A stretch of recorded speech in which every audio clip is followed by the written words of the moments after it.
Bumblin Biden slip up on Taiwan enrages China, all as Ukrainian President Zelensky schmoozes with the World Economic Forum in Davos. We're going to look at the latest Biden blunder. We're going to see how it relates to what Zelensky is doing with the Davos crowd. And stick me to the very end of this video when I'll reveal what's really going on here with our permanent political class, Ukraine, and China. You are not going to want to miss this. Greetings, everyone. Dr. Stevie with you. Great to be with you. As always, I am your daily fake news antidote. So come on into your Patriot Professor's Den, where I help you to think better so you can feel better in these crazy and insane and turbulent times. So if you've already done so, you know what to do. Make sure to smack that bell and subscribe button. Before we begin, make sure to click on that link below and treat yourself to the best night of sleep of your life with the one and only MyPillow. And the best part is that now you can get the best sleep of your life with the lowest prices in their history with code Turley. So for example, usually the classic MyPillow is $69.98.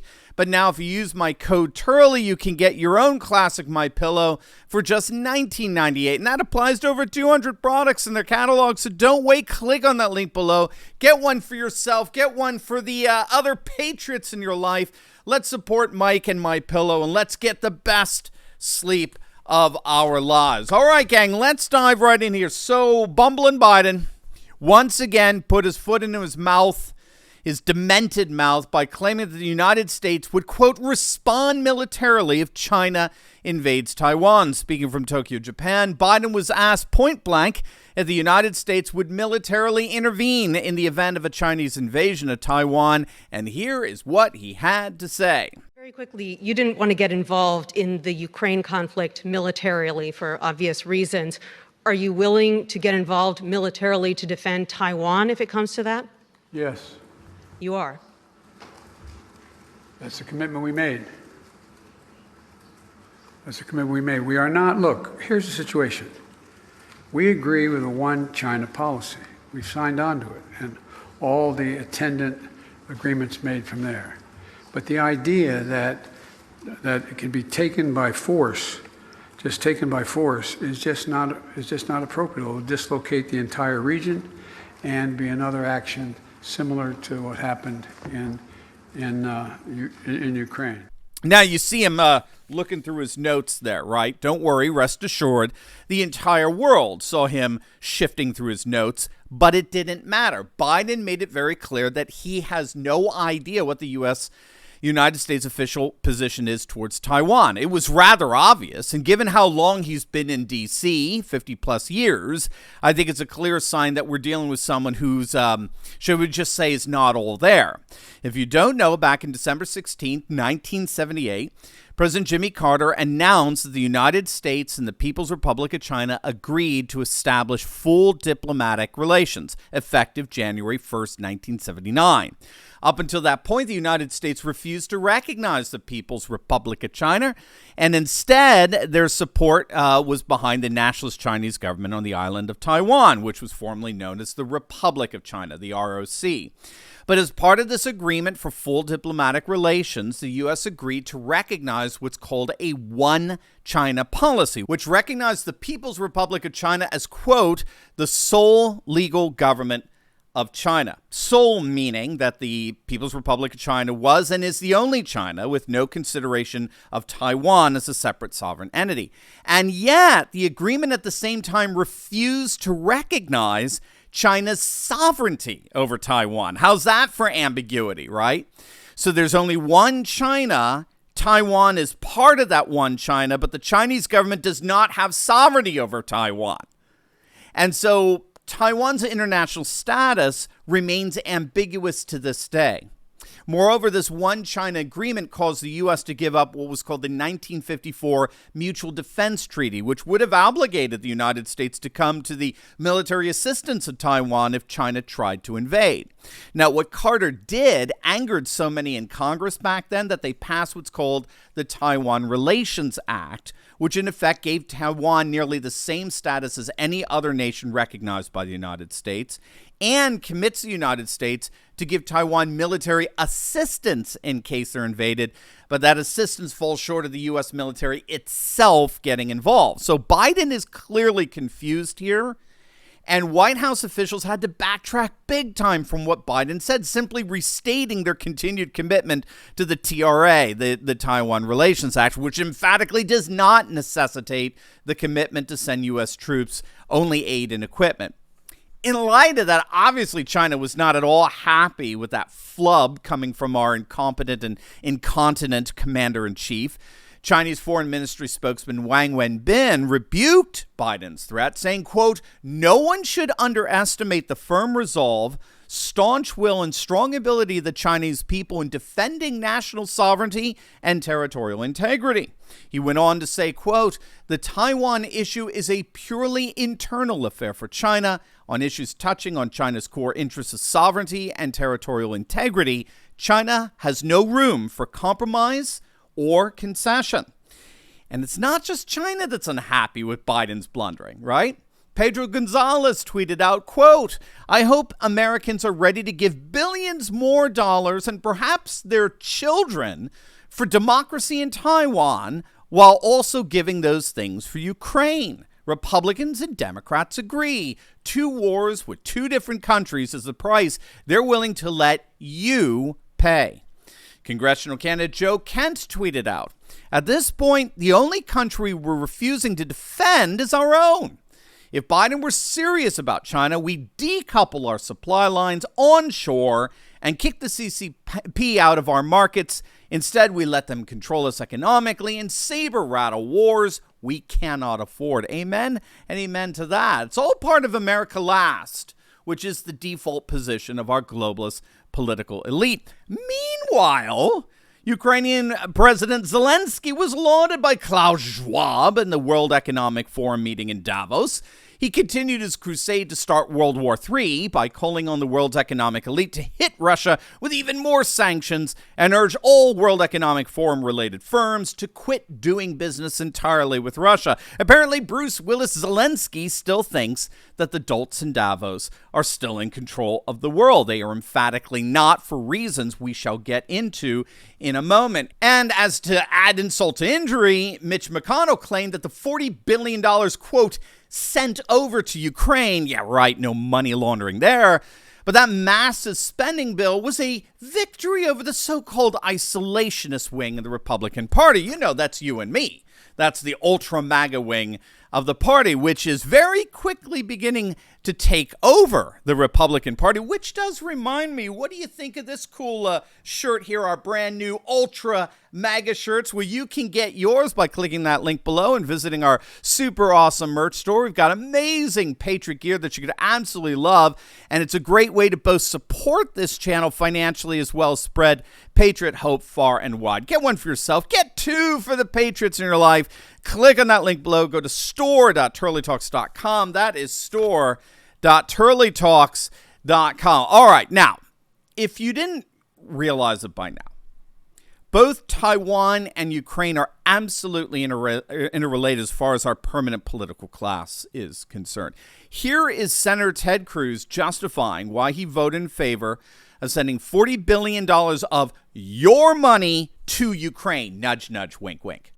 But let me give you what I think is the single best argument for this aid package. Listen, Russia is a very real danger. Putin is a very real danger, but there's a bigger danger, and that's China. Communist China is watching this. She is watching this, as you remember, and I said this on the podcast. When Joe Biden surrendered to the Taliban and had the disastrous failure in Afghanistan, I said at the time the chances of Putin invading Ukraine have just risen tenfold. And I said the chances of China invading Taiwan have risen tenfold because they've looked at the man in the Oval Office. They've taken the measure of the man. Well, right now, she is watching what happens in Ukraine.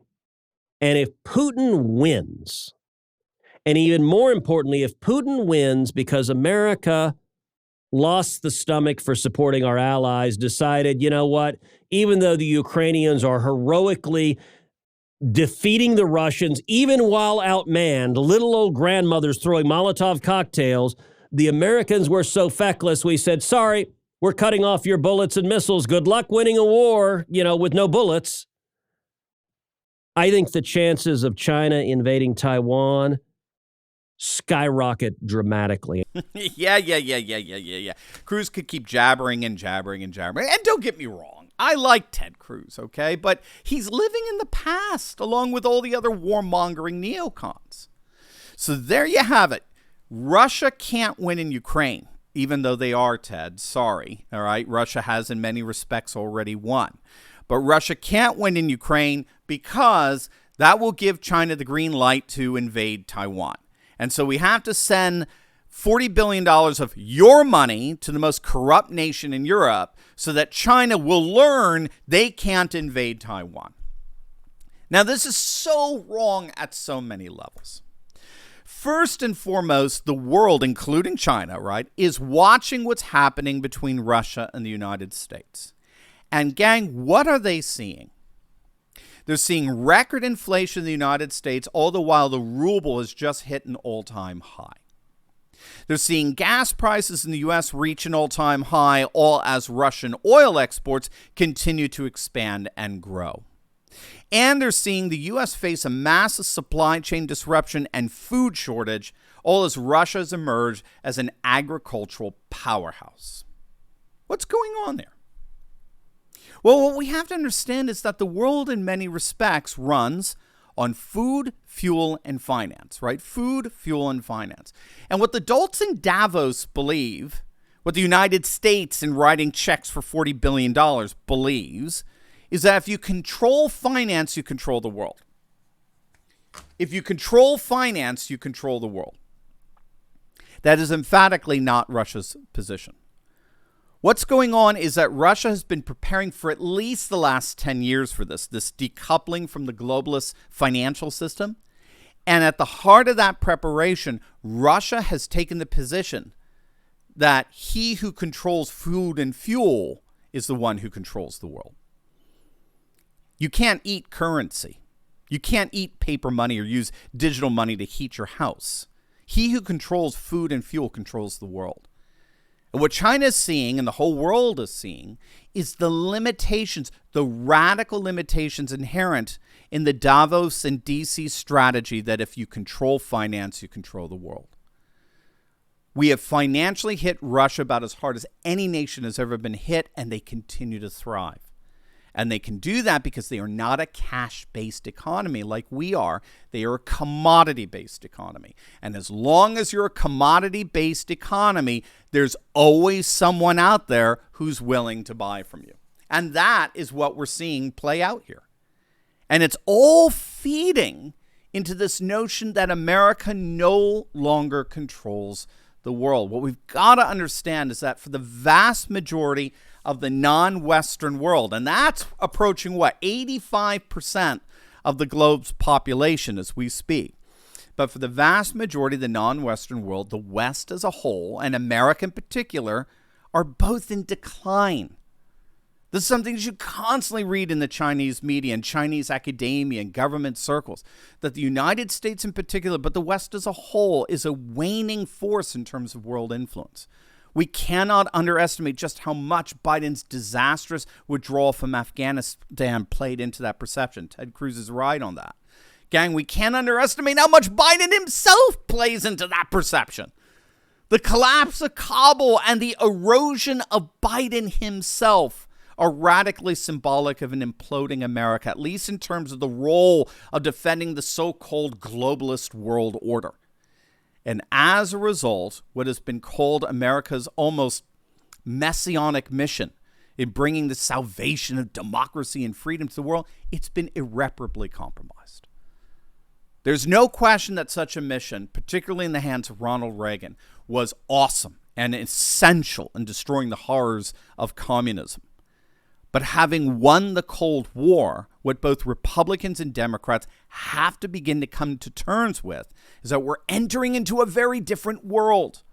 A world where Western liberal globalism is waning, all as more and more populations are returning to their own nation, culture, custom, and traditions as the basis for sustainable social order. In other words, while our political elite continue to think that their mission is to bless the world with American-style democracy, particularly its woke version, More and more populations are telling our political class in Davos and DC in no uncertain terms, shove it. We don't want it. We don't want a one-size-fits-all political and economic system that appears to be fledgling and failing everywhere we look. We don't want a system that's represented by a woke and weak president backed up by a comparably woke and ridiculous lamestream media. And so Biden can keep making his threats. The neocon Republicans can keep writing their checks to Ukraine. The dolts in Davos can continue to think their stranglehold over finance controls the world. The rest of the world has a very different perception. The world is moving away from globalism and is embracing nationalism, tribalism, and civilizationalism. The sooner our Western leaders recognize that, the sooner they can stop living in the past and deal with a very changing present. Now, before you go, you will definitely want to check out my latest video I just uploaded on how a brand new poll spells disaster for the Democrats as Biden plummets to his lowest approval ever. You're not going to want to miss it, so make sure to click on the link, and I will see you over there. God bless.